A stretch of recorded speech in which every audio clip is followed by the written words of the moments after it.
On a silent Christmas night, high in the frozen mountains, a sound tore through the sky that should never have been there. A broken man who chose isolation, two loyal dogs who refused to abandon their partners, and a truth that powerful people wanted buried under snow. This is not just a story about a plane crash, it is a story about choosing to stay when walking away would be easier, about quiet courage, loyalty, and the miracles that arrive without noise. As you listen, take a moment and tell us in the comments where you are watching from tonight. And if stories of faith, hope, and redemption matter to you, please press subscribe to support this YouTube channel and help us continue sharing these stories with the world. Snow fell gently over the Sawtooth Range, blanketing the mountains in a pale, almost sacred silence. The nearest town, a small Idaho settlement of barely 2,000 souls, lay more than 20 miles away, its streets glowing faintly with Christmas lights and closed storefronts, its people gathered indoors around warm tables, unaware that the mountains above them were listening. The wind carried the sharp scent of pine and cold iron, the kind of cold that crept slowly, deliberately, into bone and memory alike. Christmas Eve had a way of doing that, turning silence into a voice.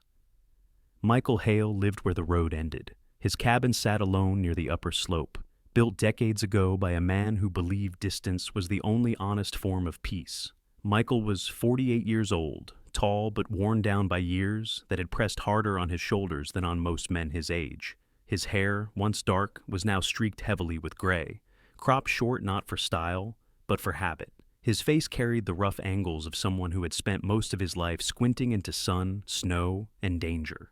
A scar traced the line of his jaw, half hidden beneath stubble, earned in a country most people would never visit and preferred not to remember. His eyes were steady, pale, and constantly alert, the eyes of a man who had learned early that calm was not the absence of fear, but the discipline of controlling it.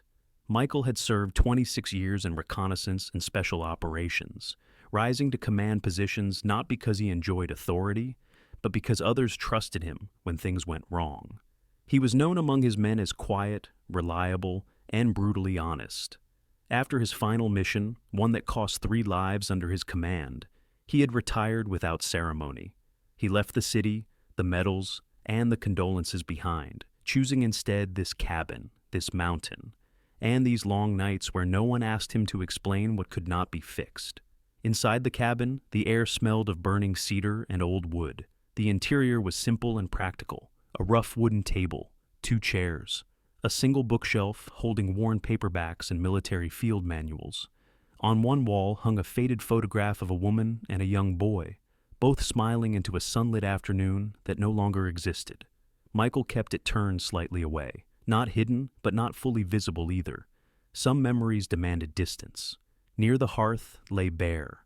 Bear was a 9-year-old German shepherd, large even by the breed's standards, with a thick sable coat darkened by age and weather. His left ear folded inward at an unnatural angle, the result of shrapnel from an explosion years ago during his final deployment as a K-9 unit.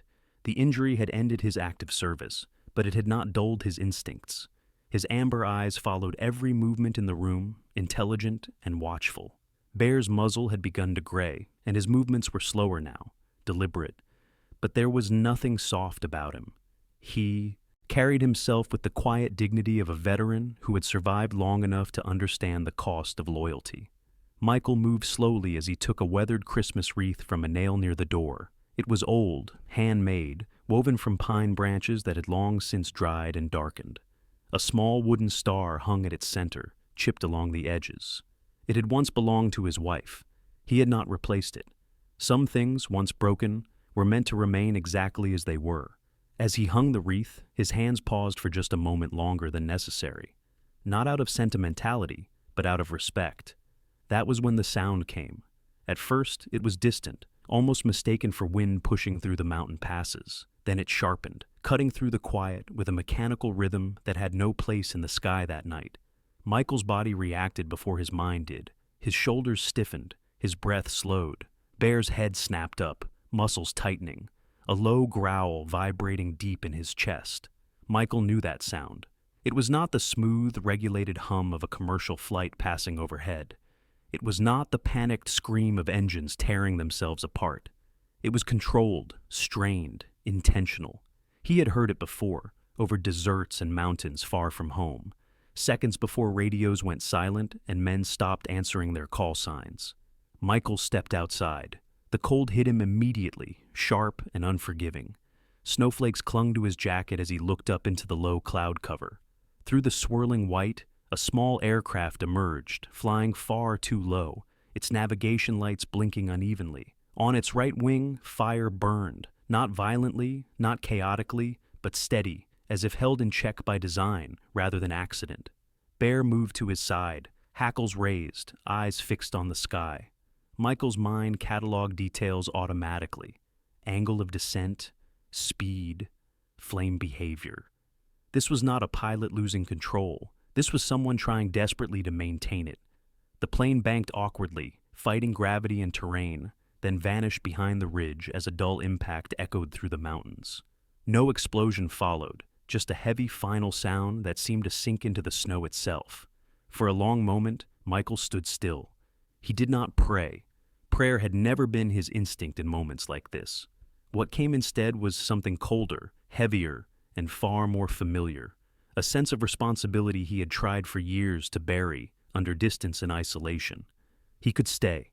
He could tell himself that weather, terrain, and common sense demanded it. No one would blame him. No one would even know.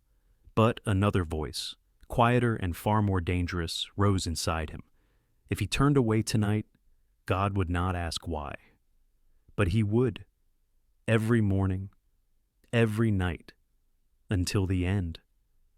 Michael turned back into the cabin, moving with purpose. He pulled on his heavy coat, secured his boots, and grabbed a medical kit that had been kept stocked out, of habit more than expectation. Bear was already at the door, tail low, body tense, ready. As they stepped into the storm together, snow thickened around them, swallowing sound and distance. The mountains closed in, ancient and indifferent, witnesses to countless disappearances and a handful of miracles. Somewhere ahead, beneath snow and twisted metal, lives hung in a fragile balance. Michael Hale did not know who waited there, or what truths lay hidden in the wreckage. He only knew this. Some nights did not allow retreat. Some nights demanded presence. And Christmas Eve, in the Sawtooth Range, had just chosen him again. The snow deepened as Michael Hale and Bear moved higher along the mountain slope. The storm had shifted from gentle to deliberate, as if the night itself were testing resolve. Wind cut sideways through the trees, bending branches until they groaned under the weight of ice. Visibility shrank to a narrow tunnel of white, illuminated only by Michael's headlamp, and the faint reflection of Bear's eyes as he moved ahead, nose low, tail steady, every sense engaged.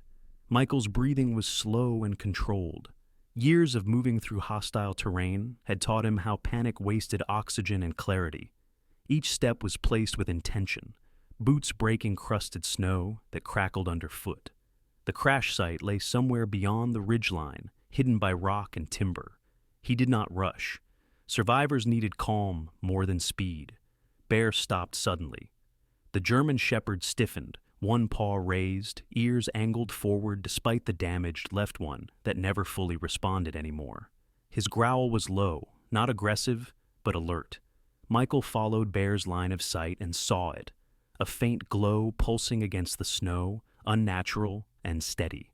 Fire. As they crested the ridge, the wreckage came into view. A small aircraft lay angled across the slope, its fuselage mostly intact, nose buried in snow, tail twisted but not torn free. The right wing burned slowly, flames licking along the metal without spreading explosively. Fuel leaked in thin streams, hissing where it met the cold. But there was no inferno, no scattered debris field. The crash had been violent enough to cripple the plane, yet controlled enough to keep it together. Michael's jaw tightened. This was not a failure of mechanics. This was intent. He scanned the surroundings before approaching, instinct screaming for caution. No voices, no movement beyond the wind and fire. The silence pressed hard, heavier than the snow. Michael moved closer, circling the wreckage carefully, noting how the debris followed a narrow, almost deliberate path. The pilot had fought for this landing, guiding the aircraft down instead of letting it tear itself apart. Bear moved ahead, nose working rapidly, drawing Michael toward the broken wing. That was when he heard it. a sound so faint it almost disappeared beneath the wind. A breath, ragged, human. Michael dropped to one knee beside the wing, brushing snow away with gloved hands. Beneath the twisted metal lay a woman, partially shielded by the collapsed structure. She was unconscious, her face pale against the snow, dark hair matted with blood along her temple. She appeared to be in her mid-30s, athletic in build despite the heavy winter uniform she wore. Her features were sharp but composed even in pain, as if discipline had shaped her expressions over years of service. One arm lay at an unnatural angle, and her breathing was shallow but steady. Michael checked her pulse, strong, alive. Relief flickered briefly, then hardened into focus. A low snarl cut through the air. Michael turned sharply. Standing between him and the wreckage was another German shepherd. This one was younger, about 5 years old, with a classic black and tan coat now darkened by blood and fuel. His rear leg was badly injured, fur soaked red, but his stance was unwavering. His ears were erect, eyes locked on Michael with fierce intelligence.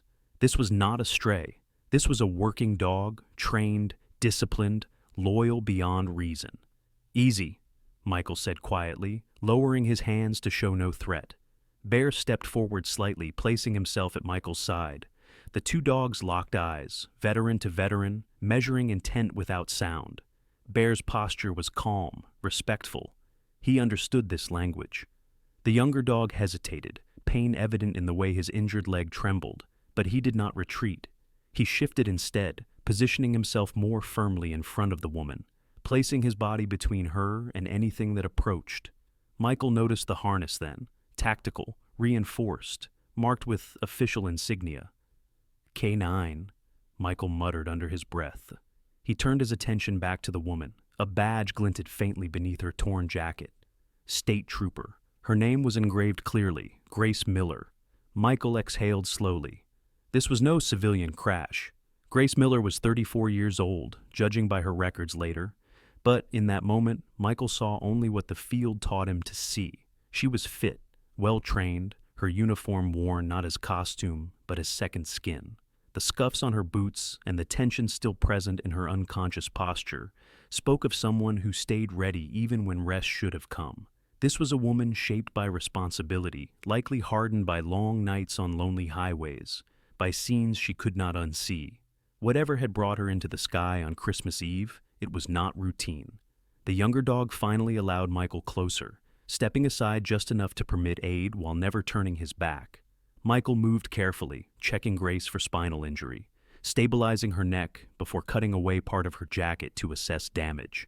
Multiple injuries, internal trauma likely, hypothermia already setting in. They could not stay here.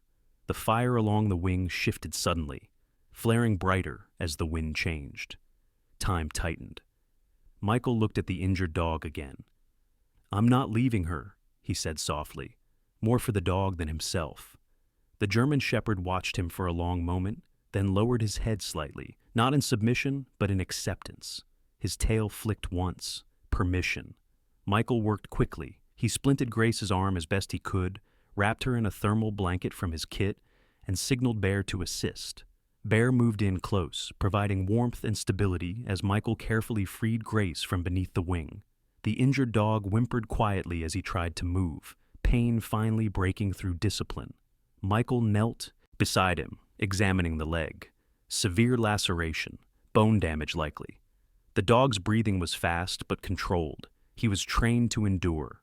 "What's your name, soldier?" Michael murmured, reading the tag attached to the harness. "Noah." Noah's ears twitched at the sound of his name. Michael bandaged the leg tightly, doing what he could with limited supplies. Noah endured it without protest, eyes never leaving Grace. Loyalty like that was earned, not trained.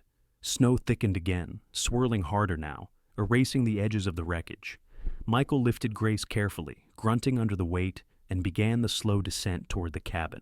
Bear moved ahead, breaking trail. Noah followed despite his injury, limping but refusing to be left behind. As they disappeared into the storm, the wreckage burned quietly behind them, fire contained, patient, as if waiting for something else to arrive. Michael did not know yet that this crash was meant to erase. He only knew one thing with certainty as the wind howled louder around them. Whatever had fallen from the sky tonight was not finished, and neither was he. The cabin lights were low when Michael Hale pushed the door shut behind them. Wind struck the timber walls like a living thing, clawing, testing for weakness, but the structure held as it always had. Snow rattled against the windows in thick, wet bursts. Christmas Eve deepened outside, cold and patient. Michael laid Grace Miller carefully onto the long wooden table that served as both workspace and dining surface. Under the firelight, her injuries revealed themselves with brutal clarity. Her face was pale, lips tinged blue from exposure, a thin line of blood trailing from her hairline down her cheek. She was unconscious, but breathing, each breath shallow and uneven. Her build was athletic, compact, the kind shaped by discipline rather than vanity. Even in stillness, there was tension in her frame, as if some part of her remained ready to rise and move. Grace Miller looked like a woman who had spent her adult life braced against danger. The faint calluses on her hands spoke of long hours gripping steering wheels, radios, and weapons. Her uniform bore marks of wear that could not be faked, creases earned, not pressed. Whatever pain she carried tonight was not the first she had learned to endure.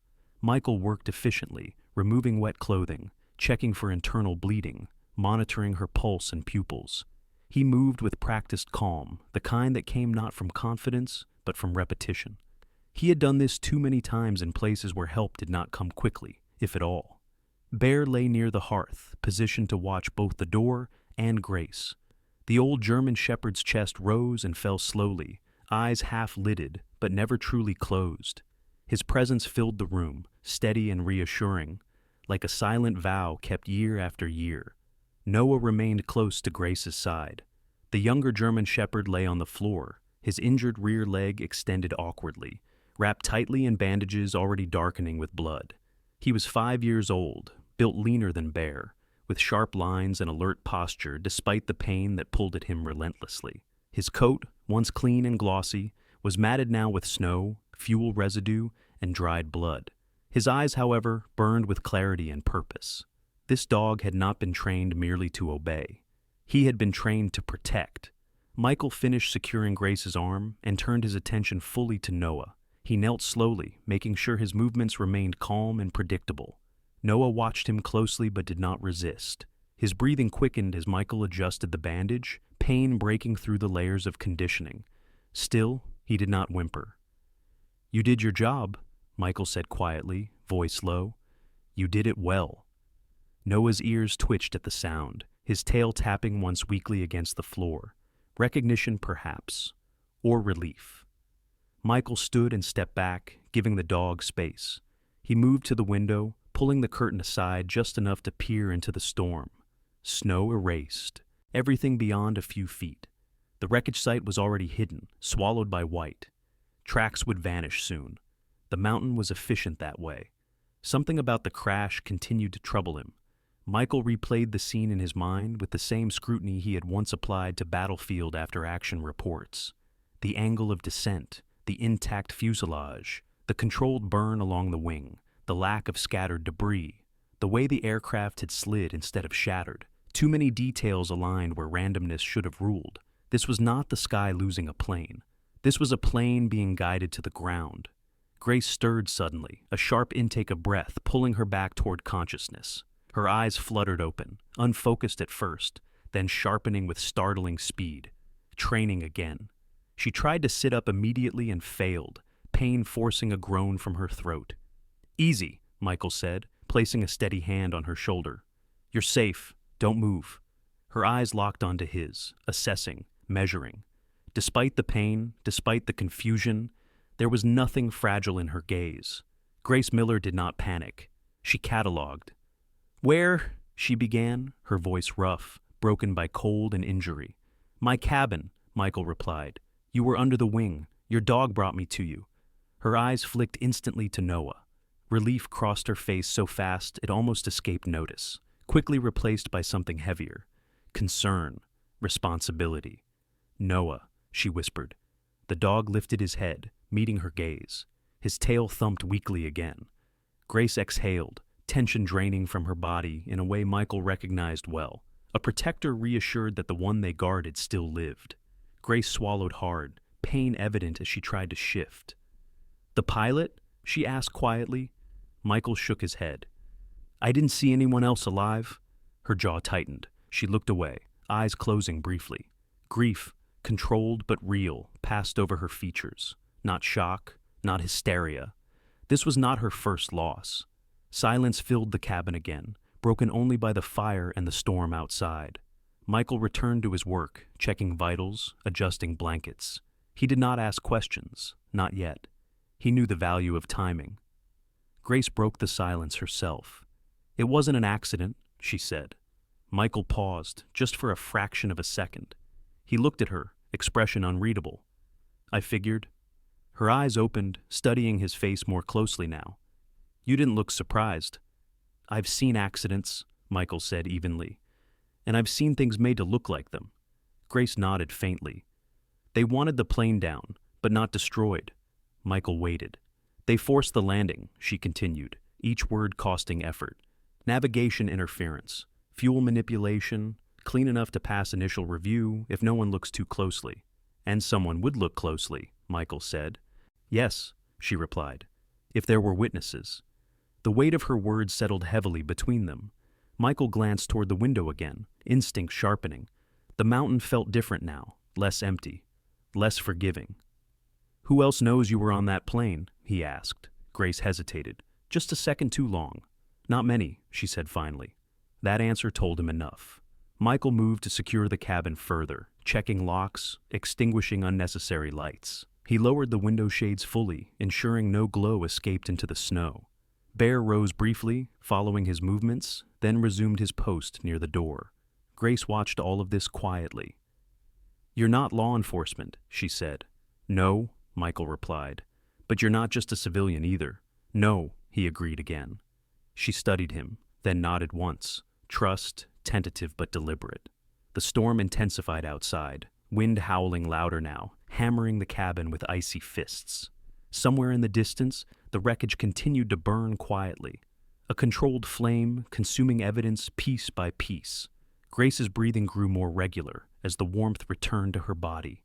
Exhaustion crept in, heavy and unavoidable. "Thank you," she murmured, eyes closing again, "for not walking away." Michael did not answer. He watched the snow pile higher against the window, listened to the mountains shift and settle around them. Tonight had already taken a turn he could not undo. Beneath the broken wing of a plane that should not have fallen, a line had been crossed, and the mountain would remember. The storm did not ease. It settled. Snow packed itself against the cabin walls as if attempting to seal the structure from the world beyond. Wind howled low and constant now, no longer violent but persistent, grinding sound and distance into something indistinguishable. Christmas Eve moved deeper into the night, carrying with it a stillness that felt less like peace and more like expectation.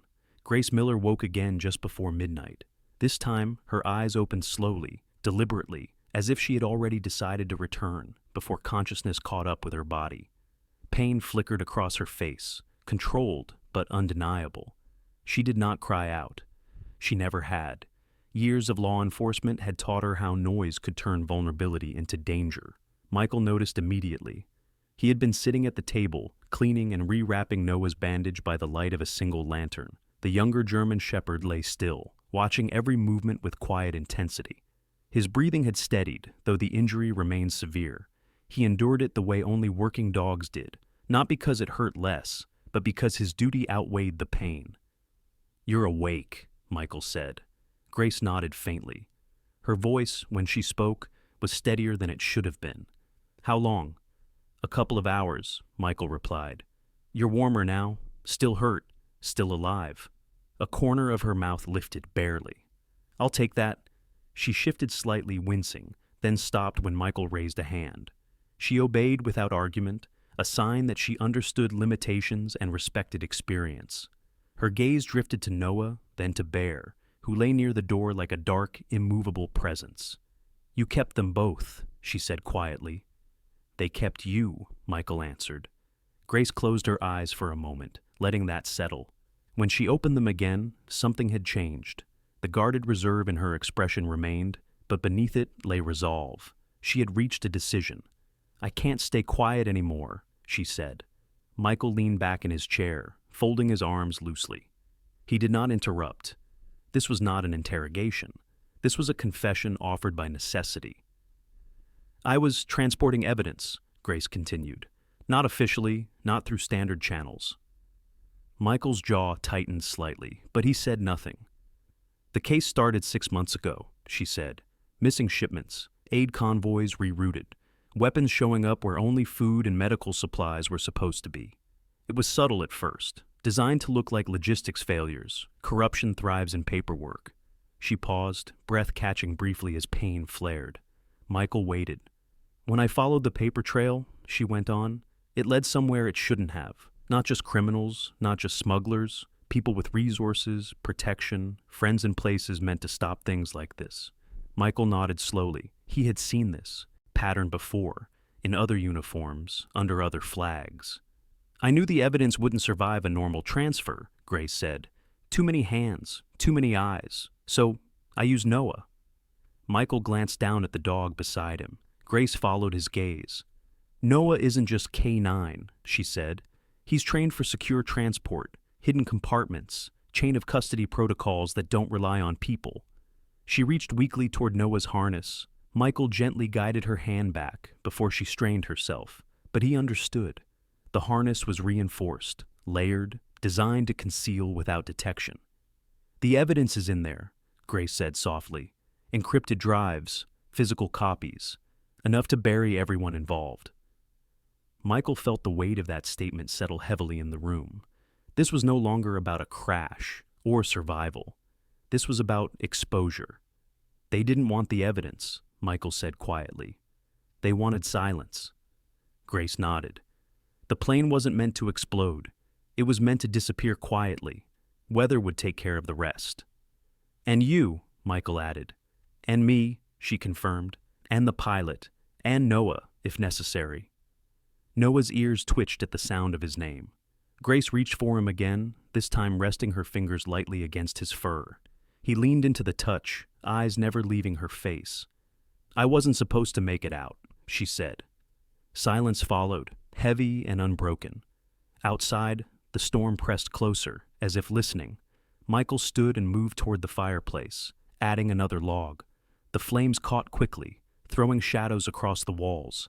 He stared into the fire longer than necessary. "I failed once," he said finally. Grace looked at him. "Years ago," he continued, "I chose the wrong timing, the wrong silence. Men died because I trusted that protocol would protect them." Grace did not speak.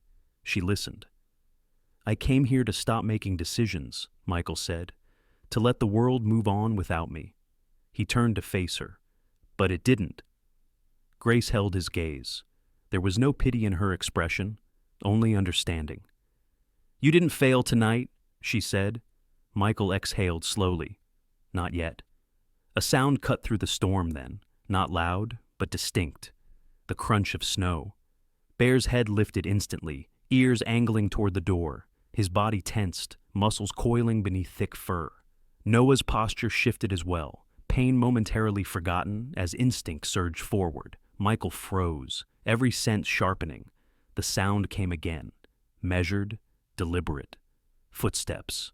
Michael moved quickly but quietly, extinguishing the lantern and plunging the cabin into near darkness. Firelight, the only remaining glow. He motioned for Grace to stay still, then crouched near the window, peering through a narrow gap. The storm distorted everything, but he could see enough. Tracks, not random, not animal, human. Tactical. "They found us," Grace whispered. Michael did not answer. He was already calculating distance, timing, terrain. "They won't rush," he said quietly. "People like this never do." Bear shifted closer to the door, positioning himself squarely in the threshold. Noah struggled to rise, teeth clenched against pain. Michael placed a steady hand on his shoulders. "Not yet," he murmured. Grace's voice dropped. "If they take me—" "They won't," Michael said, cutting her off. Not harshly. "Certainly." Outside, the wind howled louder, swallowing sound again. The footsteps faded, or perhaps circled. It was impossible to tell. The hunters were patient. Michael understood then what this night demanded of him: not escape, not hiding, presence. Inside the cabin, beneath a flickering Christmas tree and the weight of truths long buried, a line was drawn. Michael Hale was no longer a man watching the storm pass. He was part of it. And Christmas, it seemed, had chosen its witnesses carefully. The men did not come loudly. That was the first thing Michael Hale understood as the storm swallowed the cabin whole. No shouting, no flashlights cutting wildly through the trees, no rushed mistakes born of fear. Whoever hunted them moved with discipline, patience, and certainty. Snow crunched beneath boots in measured intervals, the sound barely audible beneath the wind, but to Michael it rang as clearly as a drumbeat. Bear sensed it too. The old German shepherd's body went rigid, muscles tightening beneath his thick coat. His ears angled forward, breath held, every instinct sharpened by years that had never truly left him. Noah, despite the pain that radiated from his injured leg, struggled to rise again, placing himself instinctively between Grace and the door. Loyalty did not negotiate with pain. Michael moved quickly and silently. He extinguished the fire down to embers, plunging the cabin into darkness, broken only by moonlight diffused through the storm. He knelt beside Grace, his voice low but firm. "We leave. Now." Grace nodded without argument. Her face was pale, jaw clenched, pain controlled through sheer will. She had been trained for chaos. She knew hesitation killed. Michael packed only what mattered: the medical kit, emergency rations, a rope, a flare gun he had not fired in years. He moved with the economy of someone who understood that survival was not about speed, but precision. Outside, the storm thickened, snow falling harder now, erasing edges, swallowing sound and direction. They exited through the back of the cabin, slipping into the white without leaving light behind. Michael led them uphill first, away from the most obvious escape routes. He chose exposed rock paths where snow could not hold a clear imprint. Bear moved ahead, deliberately dragging his paws at certain points, creating false trails that veered sharply downhill before doubling back. Noah followed at the rear, injured but determined, his breathing labored yet steady. The hunters did not rush to follow. They waited. Michael felt them more than he saw them, a pressure in the air, a sense of being measured. These were not men who panicked when prey moved. They expected it. They counted on fear to create mistakes. The mountain offered no mercy, only opportunity. Wind scoured the ridges clean, revealing bare stone slick with ice. Below, snowdrifts piled deep enough to swallow a man whole. Michael adjusted their path constantly, keeping them just ahead of the storm's worst teeth. Grace stumbled once, a sharp cry escaping before she could stop it. Michael caught her immediately, steadying her weight without slowing. "I'm fine," she whispered. "I know," he replied. "Keep moving." A shape emerged through the white ahead, a sheer drop where the mountain fell away into darkness. The wind screamed louder here, whipping snow into blinding sheets. Michael slowed, scanning options rapidly. There was no easy descent, no safe cover. The storm had funneled them toward this point deliberately, or so it felt. Behind them, movement, not rushed, not clumsy. The hunters revealed themselves at last, dark figures against the storm, weapons low but ready, their silhouettes sharp with intent. There were 3 of them, maybe 4. Enough. Grace's breath hitched, her hand tightened on Michael's sleeve. "There's nowhere left." Michael did not look back at her immediately. He studied the cliff edge, the wind, the timing. Then he turned. "Not nowhere," he said calmly. "Just here." Bear stepped forward before Michael could signal him. The old German shepherd moved with purpose, breaking away from the group and charging downslope, barking fiercely, deliberately drawing attention. One of the hunters raised his weapon instinctively, tracking Bear's movement. "Bear!" Michael whispered, not as a command, but a prayer. The dog disappeared into the storm, barking fading as he veered sharply off the false trail he had been creating all along. The hunters hesitated. That hesitation cost them seconds. Michael pulled the flare gun from his pack and fired it straight into the sky. The red light burst through the storm, bright and unmistakable, illuminating the mountainside in a violent flash of color. The hunters reacted instantly, weapons up, scanning the ridge, but it was already too late. The sound came then. Not thunder, not divine proclamation. Rotors. A helicopter emerged from the storm above them, lights cutting through the snow with clinical precision. Federal markings gleamed briefly against the hull as it hovered, wind blasting the ridge with crushing force. The hunters scattered instinctively, disappearing into the storm as searchlights swept the terrain. Grace sagged against Michael, breath shuddering. They came. Michael shook his head slightly. They were already coming. The winch dropped swiftly. Michael secured Grace first, then Noah, lifting the injured dog with careful strength despite his protests. As the cable pulled them upward, Michael caught one final glimpse of the ridge below. Bear emerged from the snow, standing tall against the storm, his silhouette framed briefly in the helicopter's light. His chest rose once, twice. He was alive. Michael felt something in his chest crack open. Not pain, but release. As the helicopter carried them away, the mountain receded beneath a blanket of white. Tracks vanished, evidence erased. But guilt, Michael knew, did not disappear so easily. Snow could hide footprints, but it could not bury truth, and it could not silence the ones who chose to stay. Spring arrived quietly in the mountains, the way truth often did when no one was watching. Snow withdrew from the Sawtooth Range in slow, deliberate stages, retreating from rock and pine as if honoring an unspoken truce.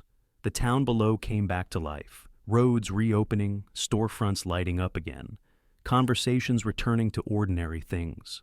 For most people, winter became a story already told. For Michael Hale, it remained something carried. The federal investigation unfolded with the same precision that had marked the rescue. Evidence surfaced in controlled waves, released carefully, inevitably. Names fell. Organizations unraveled. What had once hidden behind the language of humanitarian aid was stripped bare under scrutiny. Grace Miller's testimony, paired with the data concealed within Noah's harness, left no room for denial. There were no dramatic arrests broadcast on television, no speeches, just quiet indictments and sealed courtrooms. Justice, like winter, moved without asking for permission. Grace survived. Recovery was slow and unforgiving. Her injuries healed in increments measured not by days, but by stubborn persistence. She approached physical therapy the way she had approached everything else in her life, with discipline and refusal to quit.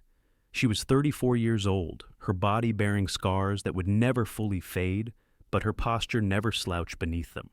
When doctors told her she would walk again, but never run the same way, she accepted it without bitterness. Some losses, she had learned, were not meant to be argued with. She resigned from the force 3 months later, not in anger, not in defeat, simply with clarity.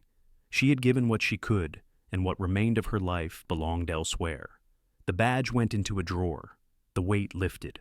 Noah's fate was decided with less debate. The injury to his rear leg proved too severe for active duty. Surgery saved the limb, but not the career. The department honored him formally, medals pressed gently against fur that had once charged into danger without hesitation. Noah did not understand ceremony, but he understood presence. He remained close to Grace throughout her recovery, moving carefully, adaptively, loyalty reshaped rather than reduced. Bear lived. The old German shepherd returned to the cabin weeks after the storm, thinner, slower, but alive. His coat carried new gray, his steps more measured, but his eyes held the same quiet vigilance. He resumed his place beside the hearth, as if he had never left, as if mountains and helicopters and hunters had been nothing more than another long patrol. Michael noticed the change in himself first on an ordinary morning. He woke without the weight pressing his chest. The familiar sense of bracing for something that never came had eased, not disappeared, eased. He made coffee and drank it without staring at the wall. He fixed the loose step on the porch instead of ignoring it.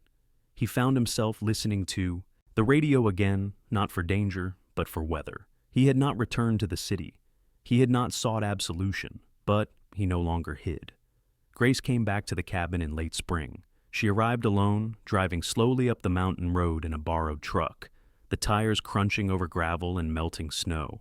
She parked where the trees thinned and walked the rest of the way, moving carefully, deliberately. She carried no badge, no weapon, just a thermos and a paper bag that smelled faintly of bread. Michael was outside, repairing a section of fence that had collapsed under winter's weight. He looked up when he heard footsteps. his hand tightening briefly around the hammer before he recognized her silhouette. They stood facing each other for a moment without speaking. Grace looked different out of uniform, softer perhaps, but no less composed. Her hair was pulled back loosely, strands catching the light. There was a limp in her step now, subtle but present. A reminder carried forward. Her eyes, however, were clear. "I brought coffee," she said, lifting the thermos slightly. "And an apology for not calling first." Michael nodded once. "I'm glad you didn't." They sat on the porch as the sun dipped behind the ridge, sharing the coffee in silence. Noah lay at Grace's feet, his injured leg stretched comfortably, eyes half closed. Bear settled beside Michael, the two dogs close enough that their fur touched. "I thought about not coming," Grace said eventually. "About letting this place remain separate." Michael understood. Some places feel safer when they stay in memory. She nodded. But some truths don't like being left alone. They talked then, not about the case, not about the crash. They spoke of small things, of weather, of roads, of what came after survival. Grace spoke of learning how to sit still without waiting for a radio call. Michael spoke of the sound of engines that no longer haunted him the same way. As the light faded, Grace stood. "I'm staying nearby," she said. "For a while." Michael did not ask where. He did not need to. Christmas came again that year, quieter, gentler. The wreath still hung on the cabin door, unchanged. Snow fell again, but lighter this time, softer. Bear slept more now, dreams pulling him deeper. Noah lay near the fire, content. Grace visited. Sometimes she stayed, sometimes she left. Always she returned. Michael found himself present. He understood something at last, not as doctrine, but as lived truth. Miracles did not announce themselves with thunder or fire from the sky. They arrived through endurance, through loyalty that refused to break, through people who chose to remain when leaving would have been easier. That Christmas in the mountains, nothing extraordinary happened, and that, Michael realized, was the miracle. Sometimes God's greatest miracles do not arrive with thunder, fire, or signs in the sky. They arrive quietly, through a loyal dog that refuses to leave, through a wounded soul that chooses to stand again, and through ordinary people who decide not to walk away when fear would be easier. In our daily lives, we all face our own winters, moments of loss, loneliness, exhaustion, and doubt. Times when the road feels closed and the night feels endless. But God never leaves us alone in the storm. He sends help through unexpected paths and reminds us that no life is beyond rescue and no heart is too broken to heal. If this story touched your heart, please share it with someone who may need hope today. Leave a comment and tell us what this story made you feel and where you are watching from. And if you believe that God still sends gentle miracles into our lives, please type Amen in the comments. May God bless you and your loved ones with peace, protection, and strength in every season of life. Please remember to press subscribe to support this YouTube channel so we can continue bringing stories of faith, hope, and love to people around the world.